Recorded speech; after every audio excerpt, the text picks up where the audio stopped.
mémoire, c'est le fonds audiovisuel de recherche. Qu'est-ce qu'on recherche? On recherche les archives amateurs, les films, les plaques de verre, les vieilles photographies. On a à peu près 55 000 éléments numérisés, dont plusieurs centaines d'heures de films qui vont donc à travers tout le XXe siècle. Et aujourd'hui, c'est la fenêtre des archives, une fenêtre qui est ouverte par le Festival des escales documentaires, et parce qu'on considère qu'il y a un intérêt documentaire dans toutes ces archives amateurs qui sont collectées, puisque ça va des gens qui ramassaient les huîtres en 1907 ou les soldats de 1914 à travers des prises de vue stéréoscopiques dont on a hérité. C'est la fête, c'est la fête.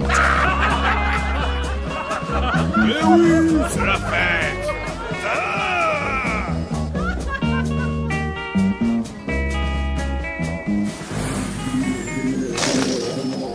Notre boulot, c'est de divulguer ces archives, de divulguer ces images, de faire vivre ce patrimoine, cette mémoire partagée, un terme qu'on avait inventé un petit peu avant l'INA, qui maintenant commence à s'intéresser lui aussi à ces images amateurs, en ce qu'elles contiennent d'indexation, d'éléments extrêmement fins sur la façon dont on vivait réellement en dehors des caméras, des metteurs en scène.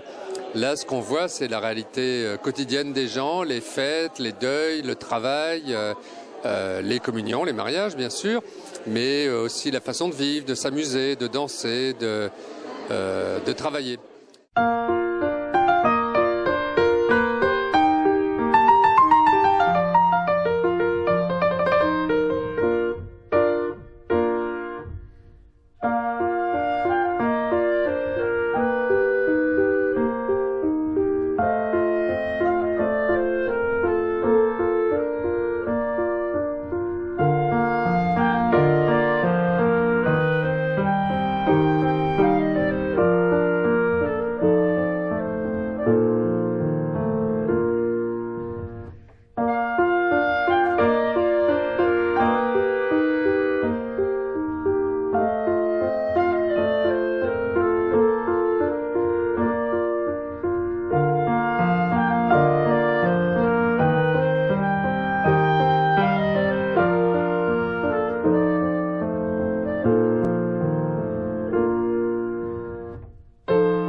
Tout ça en dit long sur ceux qui nous ont précédés, et c'est un patrimoine formidable qu'on essaye d'être les passeurs de ce patrimoine pour que, d'une part, ça ne se perde pas, puisqu'on numérise les originaux, on les rend d'ailleurs à leurs ayants droit, ou on les confie aux archives départementales de la Charente-Maritime, et on essaye de confier ces images à des créateurs pour faire ce qu'on a vu aujourd'hui, par exemple une carte blanche à un réalisateur pour créer un audiovisuel très personnel sur le thème de la fête. Là, par exemple, c'est le sujet qu'a réalisé Marc Joigny, qu'on a vu tout à l'heure, qui est un sujet qui a été réalisé à partir d'une quinzaine de fonds, avec des plans absolument merveilleux.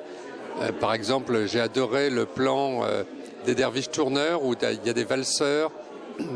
C'est un plan qui durait 1 minute. On aimerait le voir en boucle. Ça a un pouvoir d'évocation absolument formidable, c'est très précieux. Voilà, on peut juste rajouter qu'on fait ce travail avec le soutien du département de la Charente-Maritime depuis 1999 et que ce soutien n'a jamais été démenti. Voilà.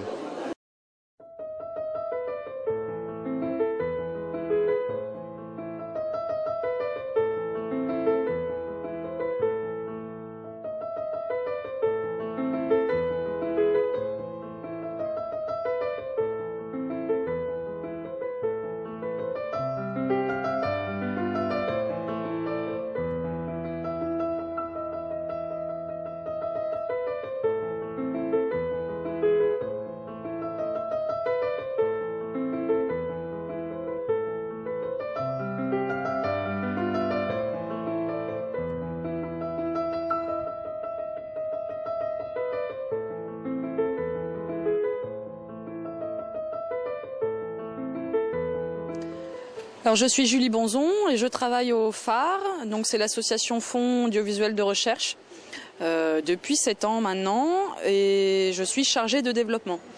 Donc l'association c'est une sorte de cinémathèque et photothèque régionale et on a depuis maintenant 13 ans collecté et numérisé presque 40 000 photos et 1500 heures de films qui parlent de l'histoire et des traditions de la région Poitou-Charentes.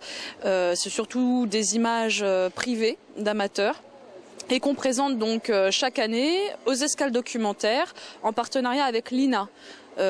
Qui font une programmation, eux, d'images, de journalistes d'images de professionnels. Donc l'intérêt de ce partenariat, voilà, c'est chaque année de choisir une thématique et de discuter, de mettre en parallèle ces images professionnelles et amateurs.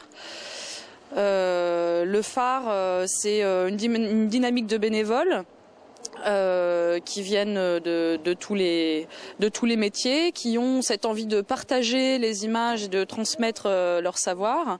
Et l'idée, c'est aussi maintenant d'offrir des moments de partage à un jeune public, à des enfants, à des jeunes, et de leur proposer des ateliers pour discuter de c'est quoi un film, c'est quoi une photo, comment on écrit un film, comment on fait du montage, et puis leur permettre de donner un regard neuf sur ces images.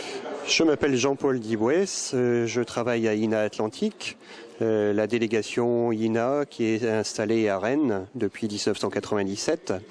Donc l'Institut national de l'audiovisuel conserve tout ce qui est diffusé sur la télévision publique et la radio publique depuis les origines de la télévision et de la radio. Et depuis 1995, l'INA a aussi la mission de dépôt légal de l'audiovisuel. Donc ça concerne la télévision et la radio. Et là, pas seulement public, mais aussi les chaînes privées, les chaînes thématiques, les stations de radio, périphériques. Donc aujourd'hui, on conserve une centaine de chaînes de télé et une vingtaine de stations de radio. Donc le rôle de INA Atlantique, où je suis responsable documentaire, c'est à la fois de collecter ce qui est produit et diffusé par les stations France 3 et France Bleu du périmètre qui couvre les régions Bretagne, Pays de la Loire, Poitou-Charentes et Limousin.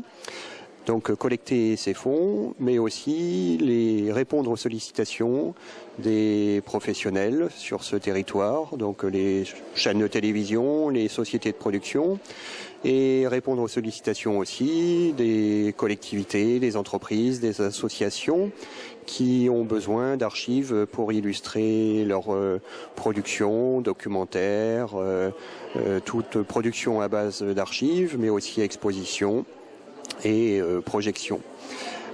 Donc on répond à ces sollicitations, qu'on va dire professionnelles, et par ailleurs on accueille dans nos emprises les chercheurs qui ont besoin d'interroger les fonds de la télé et de la radio pour leurs projets de recherche. Donc l'INA a une vocation à diffuser ces programmes d'archives. Et donc c'est la raison pour laquelle on est associé au festival Les Escales documentaires, et donc notamment par le biais de cette séance Quai des archives, où on a construit un montage, un bout à bout d'archives sur la fête, donc issues de nos collections, du journal télévisé, des documentaires, et donc retracer l'évolution de 40-50 ans à peu près de la fête vue à travers la télévision régionale, mais aussi la télévision nationale. Et donc des reportages issus du journal télévisé, des documentaires, des magazines. Donc qui donnent à voir cette évolution de la fête dans la région Poitou-Charentes et évolution aussi de la façon dont les médias ont capté cette histoire, donc cette évolution.